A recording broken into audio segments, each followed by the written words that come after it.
ยอดลูกหนังวิเคราะห์บานเตะที่ได้3คู่ประจำวันพุธที่1เดือน7ปี2026สำหรับลูกค้าท่านใดที่อยากได้ของรางวัลหรือโบนัสกิจกรรมของบานโลกสามารถทักหาแอดมินเพื่อรับสิทธิ์นั้นได้ฟรีเอามาเริ่มกันในคุยหนึ่งในรายการบานโลกรอบ32ทีมสุดท้ายเตะในเวลา 23:00 ของคืนนี้การพบกันระหว่างทีมชาติอังกฤษจะพบกับทีมชาติฮ่องกงทีมชาติอังกฤษพวกเขามีคุณว่ามาเตะที่เหนือกว่าในทุกตำแหน่งทีมบุกของทีมก็ถือว่ามีความไวและสร้างโอกาสได้หลายเกมภาพของทีมก่อนเหนียวแน่นทีมที่เสียประตูค่อนข้างยากส่วนสาธารณรัฐฮ่องกงพวกเขามีจุดเด่นคือเรื่องพละกำลังและการเล่นเกมสวนกลับแต่ข้อเสียคือหากเวลาอังกฤษของบ้านกดดันอย่างต่อเนื่องพวกเขามีโอกาสที่จะเสียประตูจากความผิดพลาดได้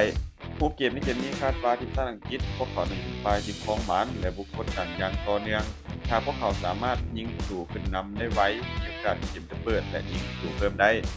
การคาดการณ์สกอร์ที่น่าจะเกิดขึ้นทีมชาติอังกฤษจะเอาชนะทีมชาติฮ่องกงไปด้วยสกอร์2-0มาต่อที่คู่ที่2เตะในเวลา 3:00 ของคืนนี้การพบกันระหว่างทีมชาติเบลเยียมจะพบกับทีมชาติเซเนกัลเบลเยียมพวกเขามีจุดเด่นคือเกมบุกที่มีคุณภาพและมีความหลากหลายมักจะครองบ้านได้ดีและสร้างสรรค์โอกาสในการจบสกอร์ได้ต่อเนื่องส่วนทีมชาติเซเนกัลพวกเขามีนักเตะที่มีห่างไกลแข็งแกร่งการเล่นเกมสวนกลับมีความเหมือนสไลด์อย่างไรก็ตามเวลาที่พวกเขาพบกับทีมระดับท็อปในยุโรปมักจะมีปัญหาในด้านการเล่นเกมรับเกมนี้เบลเยียมพวกเขาในฝ่ายที่ครองเกมหลายกว่าส่วนเซเนกัลพวกเขาน่าจะเน้นตั้งรับแล้วแต่ว่าการเล่นเกมสวนกลับเป็นหลักโดยอาศัยความไวจากทีมทางของเบื้องในการโจมตีภาพรวมยังคงให้ทีมชาติเบลเยียมดูดีกว่าและมีโอกาสที่จะเก็บชัยชนะไปได้การคาดการณ์สกอร์ที่น่าจะเกิดขึ้นทีมชาติเบลเยียมจะเฉือนเอาชนะทีมชาติเซเนกัลไปด้วยสกอร์